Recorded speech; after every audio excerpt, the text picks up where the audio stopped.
Kelebihan pasokan listrik atau oversupply di PLN menyebabkan pengembangan energi terbarukan menjadi terhambat. Hal ini semakin dipicu dengan adanya proyek 35.000 MW yang dimulai sejak tahun 2015.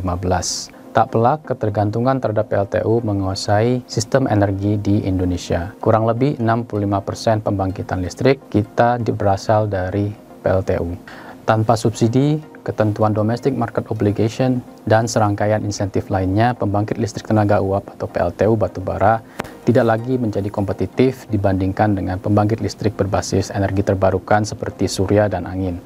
LCOE PLTS misalnya akan lebih murah, berkisar di $70 per megawatt hour dibanding pembangunan PLTU di tahun 2023. Namun, pengoperasian PLTU usia muda di Indonesia akan terus bertambah hingga 13,8 gigawatt di tahun 2030. Sementara itu, target bauran energi terbarukan masih berada di kisaran angka 11,1% dari 23% di tahun 2025. Agar Indonesia bisa mencapai target bebas emisi di tahun 2060 atau lebih cepat, setidaknya diperlukan dua langkah berani dari pemerintah. Pertama, adalah pelaksanaan rencana moratorium PLTU baru dan pensiun dini PLTU.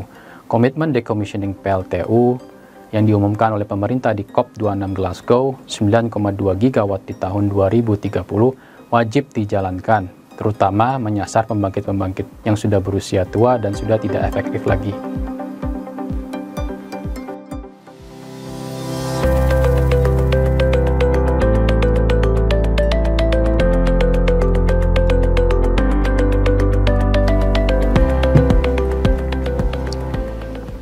Bagaimana dengan PLTU yang berusia muda? Jawabannya ada di langkah kedua, yaitu dengan modifikasi atau retrofit PLTU agar bisa dioperasikan secara fleksibel. Hal ini bertujuan untuk menggeser peran PLTU dari semula yang berperan sebagai pembangkit baseload menjadi pembangkit load follower untuk memberikan ruang penetrasi bagi pembangkit listrik energi terbarukan. Belajar dari Jerman dan India. Jerman sudah menerapkan operasi fleksibel pada PLTU-nya pada tahun 2006. Sementara India sejak tahun 2018 sudah menerapkan pengoperasian PLTU secara fleksibel dalam tahap uji coba atau piloting.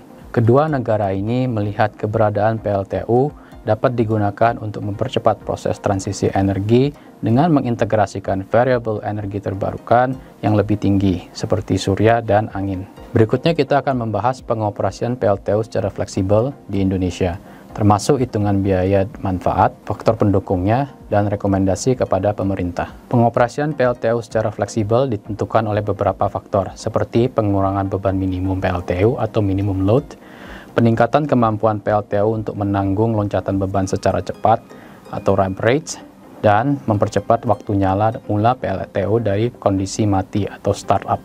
Mari kita lihat spesifikasi umum PLTU yang beroperasi di Indonesia. Berdasarkan kinerja PLTU yang berkapasitas 100 hingga 600 MW ini, PLTU di Indonesia masih mempunyai minimum load yang tinggi, berkisar antara 53% hingga 80%, dan dengan ramp rate rata-rata yakni 1% per menit, sementara waktu startup-nya pada kisaran 4-10 jam. IESR merekomendasikan pengoperasian PLTU yang fleksibel yang akan memungkinkan minimum load-nya berkurang hingga 30%, kemampuan ramp rates-nya meningkat 2 kali lipat, sementara startup-nya menjadi 1-3,6 jam. Secara teknis, peningkatan kemampuan ramp rates dan mempersingkat waktu startup tidak mempunyai konsekuensi tertentu terhadap PLTU. Namun, setiap pengurangan minimum load sebesar 20% akan berpengaruh terhadap menurunnya efisiensi PLTU yang berkisar di rentang 2-5%. Efisiensi PLTU yang menurun ini akan meningkatkan net plant heat rate atau NPHR yang mengakibatkan lebih banyaknya batu bara yang harus dibakar, sehingga pada akhirnya meningkatkan pula emisi CO2. Penurunan efisiensi ini hanya berlaku secara spesifik ketika PLTU dioperasikan di minimum load atau yang lebih rendah.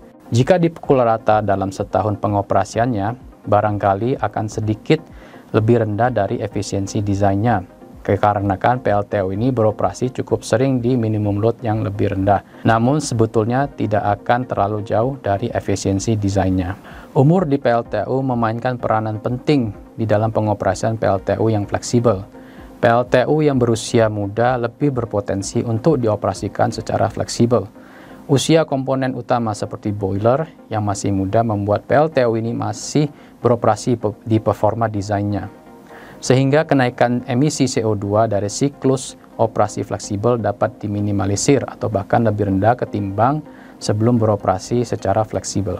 Bagaimana pengoperasian PLTU fleksibel dapat dilakukan di sistem energi di Indonesia? Kita ambil contoh di sistem ketenagalistrikan Sumatera yang mempunyai sumber energi terbarukan yang melimpah seperti energi surya, air, dan geotermal.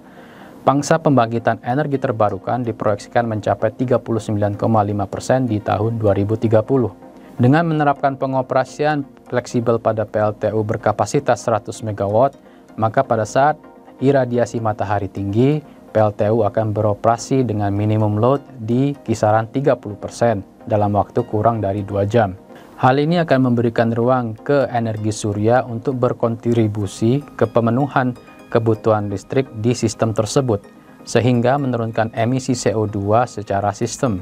Sementara pada saat penyinaran matahari rendah, maka PLTU kembali melakukan ramp up ke beban penuh dan begitu seterusnya. Berapa biaya yang dibutuhkan untuk membuat sebuah PLTU beroperasi secara fleksibel? Retrofit PLTU agar berjalan dengan fleksibel membutuhkan investasi berkisar $240.000 sampai $540.000 atau sekitar 3-8 miliar rupiah untuk PLTU berkapasitas 100 MW dan $1,44 juta hingga $3,24 juta atau 21 hingga 48 miliar untuk PLTU berkapasitas 600 MW. Biaya ini tergolong kecil jika dibandingkan dengan mempertahankan PLTU yang akan meningkatkan resiko stranded asset mencapai 28 triliun US dollar pada tahun 2045. Manfaat kualitatif yang bisa diraih diantaranya pengurangan curtailment rates di energi terbarukan sehingga semakin kompetitif, menghindari frekuensi startup PLTU yang cenderung mahal, mengurangi biaya operasional sistem ketenagalistrikan dengan menjadikan PLTU yang beroperasi secara fleksibel sebagai alternatif penggunaan teknologi fleksibel lainnya seperti PLTG atau PLTGU atau baterai yang secara spesifik hingga saat ini masih mahal biayanya. Kajian ini merekomendasikan agar pemerintah segera 1. Melakukan pengoperasian PLTU fleksibel sebagai langkah sementara dalam mendukung integrasi energi terbarukan yang tinggi dalam sistem energi Indonesia. 2. Menyiapkan desain pasar dan kerangka peraturan yang mendukung pengoperasian PLTU secara fleksibel, seperti restrukturisasi persyaratan kontrak Power Purchasing Agreement atau PPA untuk menggeser posisi PLTU dari pembangkit baseload. Mekanisme pengadaan servis berupa kapasitas dan ancillary services berbasis pasar untuk mendorong operator turut dalam mengoperasikan PLTU secara fleksibel sehingga memberikan ruang bagi penetrasi energi terbarukan, terutama yang bervariasi seperti surya dan angin.